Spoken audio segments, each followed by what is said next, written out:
Hi everyone. Today let's look at a classic problem, median of two sorted arrays. Opening. The problem gives us two sorted arrays of numbers. We need to find the median, which is the middle value if we merge them into one sorted sequence. When the total number of elements is odd, the median is the single middle element. When it is even, the median is the average of the two middle elements. The real challenge is that we must do this in logarithmic time without actually merging the arrays. Naive approach. A straightforward solution is to merge the two sorted arrays into one sorted array. Then pick the middle element or elements. Merging takes time proportional to the total number of elements. Since we must look at every element at least once, this is simple and correct, but it does not meet the logarithmic time requirement. We need a faster approach that never builds the full merged array. Core idea. The key insight is to binary search on a partition rather than merge. Imagine splitting all elements into a left half and a right half so that every element on the left is no greater than every element on the right, and the two halves differ in size by at most 1. If we can find such a split, the median comes directly from the numbers around the cut. We binary search only on the shorter array, and the cut in the longer array is then forced by the size of the left half. This makes the running time logarithmic in the length of the shorter array. Key details. There are several details that make this work. First, we always search on the shorter array, swapping the two arrays at the start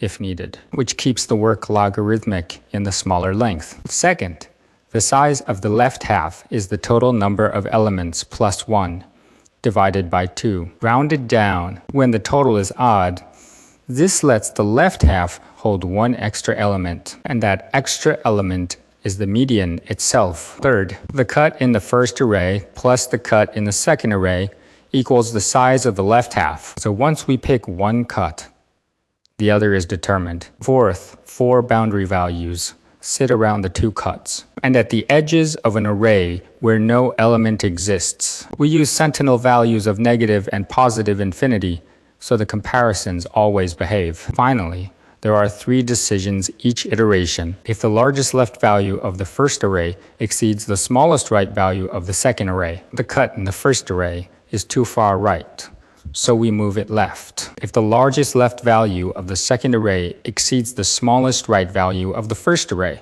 the cut is too far left, so we move it right. Otherwise, both conditions hold, and we have found a perfect partition. Walkthrough. Let's trace the first example. We are given two sorted arrays. The first array holds the values 1 and 3, and the second array holds the single value 2. Our goal is to find the median of all 3 values combined. We begin by measuring the length of each array. The first array has length 2, and the second array has length 1. We check whether the first array is longer than the second. Since 2 is greater than 1, the first array is indeed longer, so we will swap the 2 arrays. We perform the swap. Now the first array is the shorter one, holding just the value 2 with length 1. The second array holds 1 and 3 with length 2. From here on, we binary search only on the shorter array.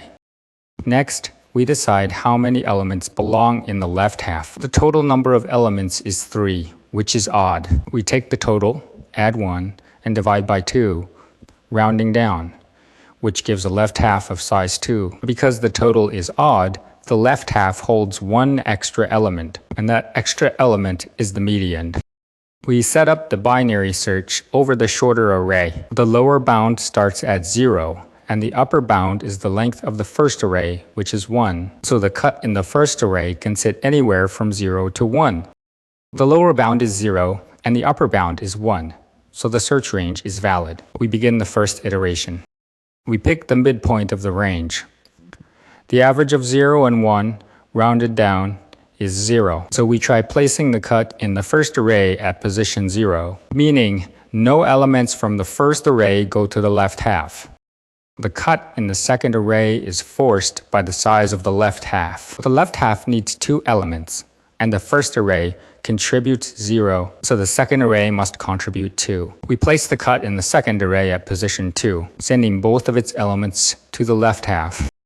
Now we examine the 4 numbers around the 2 cuts. The largest value on the left side of the first array would be the element just before the cut, but the cut sits at position 0, so there is nothing to its left. We use a sentinel of negative infinity in its place.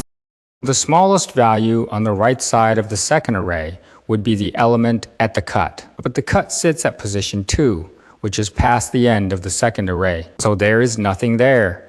We use a sentinel of positive infinity in its place. We compare the largest left value of the first array with the smallest right value of the second AR. Negative infinity is certainly no greater than positive infinity, so this first condition holds. And we move on to the second condition. Next, we find the largest value on the left side of the second array. The cut is at position 2, so the element just before it is the second element of the second array, which is 3. Then we find the smallest value on the right side of the first array. The cut is at position 0, so the element at the cut is the first element of the first array, which is 2. Now we check the second condition. Is the largest left value of the second array no greater than the smallest right value of the first array? 3 is greater than 2, so the condition fails. This tells us the cut in the first array is too far to the left, and we need to move it to the right. We raise the lower bound to 1 past the current cut, making the new lower bound 1. We discard the current cut and everything to its left, and continue the binary search on the remaining right portion of the range. The lower bound is now 1, and the upper bound is still 1, so the range is still valid. We begin the second iteration. Again, we pick the midpoint. The average of 1 and 1 is 1, so we place the cut in the first array at position 1, sending its single element to the left half. The left half still needs 2 elements. The first array now contributes 1, so the second array must contribute 1 as well. We place the cut in the second array at position 1, sending its first element to the left half and its second element to the right half. We recompute the 4 boundary values. The largest value on the left side of the first array is the element just before the cut, which is the first element, 2. The smallest value on the right side of the second array is the element at the cut, which is the second element of the second array, 3. We check the first condition. 2 is no greater than 3, so it holds. And we proceed to the second condition. The largest value on the left side of the second array is the element just before the cut, which is the first element of the second array, 1. The smallest value on the right side of the first array would be the element at the cut, but the cut is at position 1, which is past the end of the first array, so there is nothing there. We use a sentinel of positive infinity. Now we check the second condition. Is 1 no greater than positive infinity? Yes, both conditions hold, so we have found a perfect partition. Every element on the left is no greater than every element on the right. With a perfect partition in hand, we compute the maximum of the left half. We take the larger of the 2 left side values, 2 and 1, which is 2. The total number of elements is 3, which is odd. When the total is odd, the median is simply the maximum of the left half. That maximum is 2, so 2 is our answer. If we had merged the original 2 arrays into one sorted sequence, we would get 1, 2, 3, and the middle element would indeed be 2. The binary search found the answer in just 2 iterations, without ever building the merged array. Complexity. The running time is logarithmic in the length of the shorter array. Each iteration halves the search range, and we search only over the shorter array, so the number of iterations is proportional to the logarithm of the smaller length. The space usage is constant, since we store only a handful of variables and never build the merged array. Summary. The median of 2 sorted arrays can be found without merging by binary searching on a partition that splits all elements into a balanced left half and right half.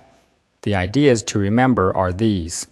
Always search on the shorter array to keep the work logarithmic. Let the size of the left half fix the cut in the longer array. Use infinity sentinels at the array edges so the boundary comparisons always behave. And read the median directly from the 4 numbers around the cut, taking the left maximum when the total is odd, or the average of the left maximum and right minimum when the total is even. Thanks for watching, and see you next time.